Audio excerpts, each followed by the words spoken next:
থেকে 7,000 নেতাকর্মী গুম হয়ে গেল, খুন হয়ে গেল। এখনো তাদের পরিবার তাদের অপেক্ষায় আছে। এই একটি নির্বাচনের দাবি নিয়ে আমরা হাজার হাজার নেতাকর্মী কারাগারে গেলাম, গ্রেপ্তার হলাম। প্রায় 60 লক্ষ বিএনপি নেতাকর্মীর বিরুদ্ধে মামলা দেওয়া হলো। সেই নির্বাচনটা তত্ত্বাবধায়ক সরকারের দাবি নিয়ে, এবং এই তত্ত্বাবধায়ক সরকারের দাবির প্রশ্নে যদি বেগম খালেদা জিয়া ফ্যাসিস্ট হাসিনার সাথে কোন রকম আপোষ ফর্মুলা দিতেন, কারণ এই দাবিটা কিন্তু গণমানুষের দাবি। আমি আমার ভোট আমি নিজে দেব, আমি প্রার্থী হলে আমার নির্বাচনের নিরাপত্তা, আইনের শাসন, সমস্ত কিছু আমি সরকারের কাছে দাবি করবো। যেখানে থাকবে না গণতন্ত্রহীন শাসন ব্যবস্থা, যেখানে থাকবে না একদলীয় শাসন ব্যবস্থা, যেখানে থাকবে না বাকশালের মতো একটি নীতিহীন রাষ্ট্র ব্যবস্থা, শাসন ব্যবস্থা, সেখানে সবকিছু মিলেই দেশটিতে বেগম খালেদা জিয়া জনগণের পক্ষে অবস্থান নিয়ে, তত্ত্বাবধায়ক সরকারের পক্ষে অবস্থান নিয়েছিলেন বলে দীর্ঘদিন তাকে কারাগারে থাকতে হয়েছে। মিথ্যা মামলা দিয়ে তাকে 10 বছরের সাজা দেওয়া হয়েছিল। ঠিক তেমনই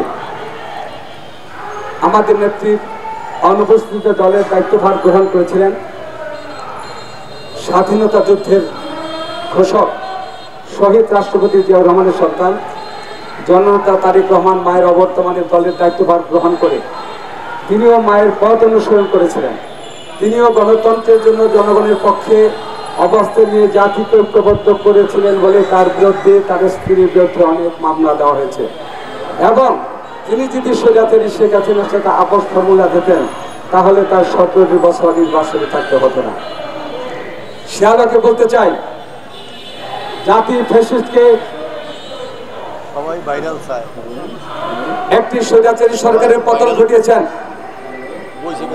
তারেক রহমানের নেতৃত্বে ঐক্যবদ্ধ হয়ে ছাত্র জনতার ঐক্যবদ্ধের মধ্য দিয়ে একটি গণতান্ত্রিক রাষ্ট্র ব্যবস্থা প্রতিষ্ঠার দাবিতে সর্বশেষ শেখ হাসিনা পালিয়ে যেতে বাধ্য হয়েছেন। যে কারণে এত কিছু, সেটা হল একটা নির্বাচন তত্ত্বাবধায়ক সরকারের অধীনে। তত্ত্বাবধায়ক সরকারের কাজ হলো তার একটি নির্বাচন দেওয়া, একটা লেভেল প্লেইং এর সমতার মধ্যে, যেখানে থাকবে না কোনো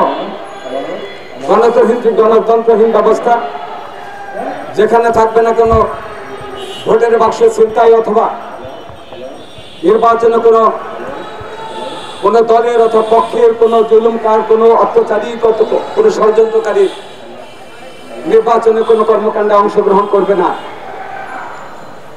সেখানে আজকে চাওয়া, সেখানে আজকে বলা, আমরা প্রফেসর ইউনূসকে বলতে চাই, এত রক্তের বিনিময়ে যিনি ক্ষমতায় বসে আছেন, তিনি দায়িত্বভার গ্রহণ করেছেন, আপনার উচিত ছিল 3 মাসের মধ্যে নির্বাচন দেওয়া। কারণ কোনোদিন কোনো কালেই অন্তর্বর্তী সরকার বলেন, তত্ত্বাবধায়ক সরকার বলেন, তারা কখনো দীর্ঘায়ু মেয়াদে তারা রাষ্ট্র ব্যবস্থা তাকে দেওয়া হয় না।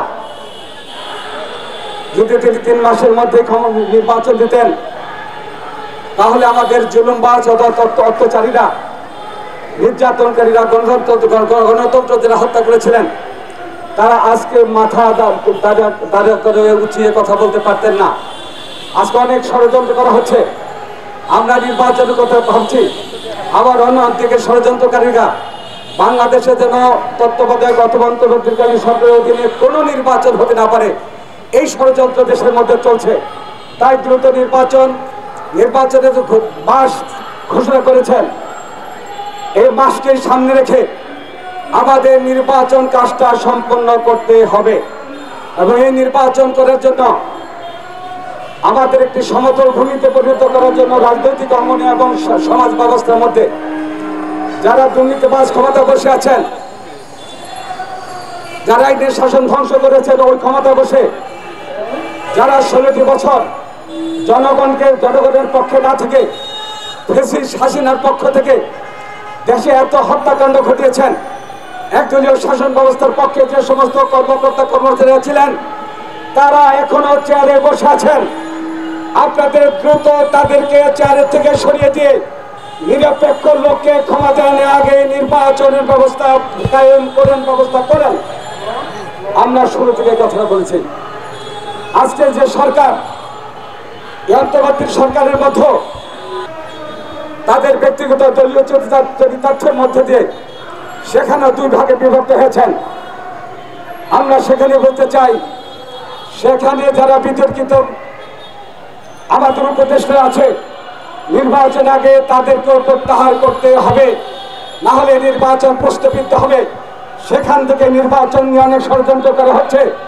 তাই তাদেরকে বের করে দিয়ে তত্ত্বাবধায়ক সরকারের আদালতে, যেভাবে একটি তত্ত্বাবধায়ক সরকার সম্পূর্ণ নিজেকে নিরপেক্ষ করে তোলেন করেছেন অতীতে, তেমন করে এই সরকারকে, সেই তত্ত্বাবধায়ক আদালতের সরকারকে নিরপেক্ষ একটা প্রশাসনিক ব্যবস্থা করে তুলতে হবে।